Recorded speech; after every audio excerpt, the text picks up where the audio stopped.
Hai semua, buat kalian yang mau ke Dufan, wajib banget nonton video ini sebelum ke Dufan. Berikut tips naik wahana Dufan agar tidak pusing dan takut. Yang nomor 1, ada ranggo-ranggo atau rumah miring. Siapa sih yang nggak tahu ranggo-ranggo yang bikin kita pusing banget? Yang pertama, ada tidak berhenti saat mulai pusing. Kenapa sih? Karena ketika kalian berhenti, itu kalian bisa bikin tambah pusing. Kedua, jika pusing, jangan lari, bisa aja tambah pusing. Betul banget.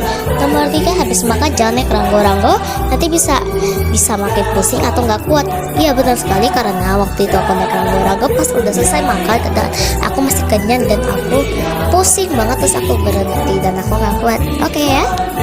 Yang kedua, ada para layang. Siapa sih nggak tahu para layang, pusing banget tahu. Oke, yang pertama tidak gampang pusing karena bikin, iya betul sekali.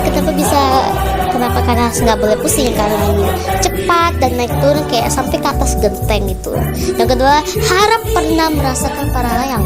Jika tidak mengapa. Tetapi lebih pusing karena naik turun dan kecepatannya. Ya itu paling penting ya guys.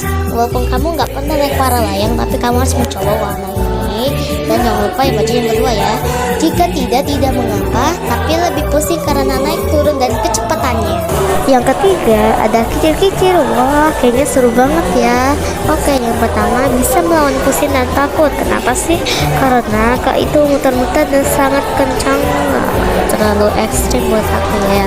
Yang kedua, wajib melihat wahana terlebih dahulu sebelum naik, itu paling penting loh. Kita harus tahu cara arah mainnya kayak gimana. Dan yang terakhir, harus nonton cara bermain wahananya, itu paling penting juga karena biar kalian bisa ngerti cara itunya. Yang keempat, ada kereta misteri. Aduh, pasti serem banget ya. Oke, yang pertama, tidak penakut karena itu isinya sangat bikin kalian takut dan foto-fotonya itu sangat seram. Yang kedua, tidak takut ketinggian karena ini seperti roller coaster, seperti permainan halilintar, tapi ini versinya gelap banget.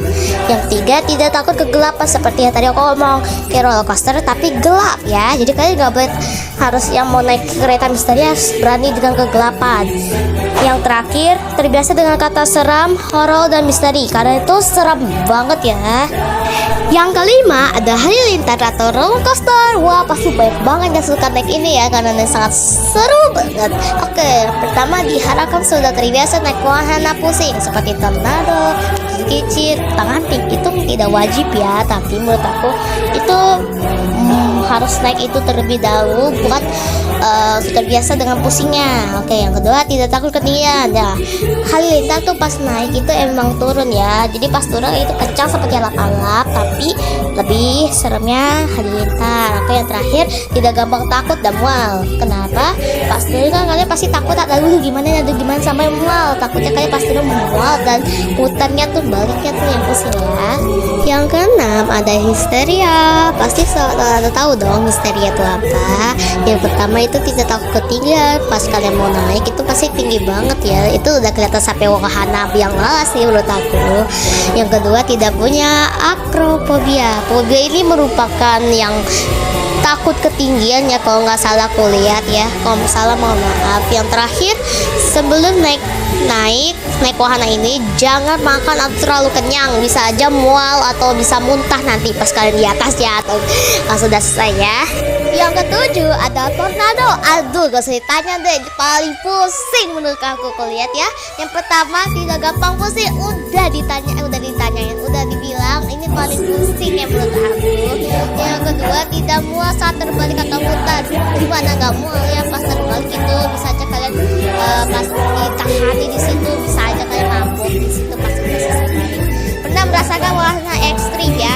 Contohnya itu kayak kicir-kicir ya, sebelahnya tornado ada, sama kayaknya menurut aku paling ekstrim itu balik-balik ya. Yang kedelapan, ada baling-baling. Aduh, ini pasti udah mual tuh yang naik tuh pas udah selesai. Oke, yang pertama, pernah merasakan pusing? Ya gimana ya jelasinnya, gimana gak pusing gitu, emang muter-muter. Terus yang kedua, harap berani dan tidak menakut. Paling penting itu buat yang mau naik baling-baling. Yang terakhir, harus melihat permainannya sebelum naik, itu paling penting juga ya. Yang terakhir atau ke-9 ada rumah Riana. Ini penggantian rumah jahil ya, udah diganti ya. Oke, yang pertama tidak takut kegelapan. Menurut aku kayaknya tuh paling itu gelap juga kayak kereta misteri ya. Yang kedua tidak takut sendiri. Jika sendirian ya, ini nggak terlalu penting ya, tapi nggak apa-apa. Yang ketiga bisa memecahkan teka-teki karena di sini ada teka-teki yang dari kata Riana ya sendiri ya. Yang terakhir bisa mencari jalan keluar. Katanya sih kalau kamu tidak bisa mencari jalan keluar, terjebak di dalam selamanya ya. Sekian guys, udah selesai. Jadi itu adalah warna-warna ekstrim dan tipsnya ya. Jadi kalian bisa tahu cara mainnya ya dan lain-lain. Oke, sekian guys. Bye bye.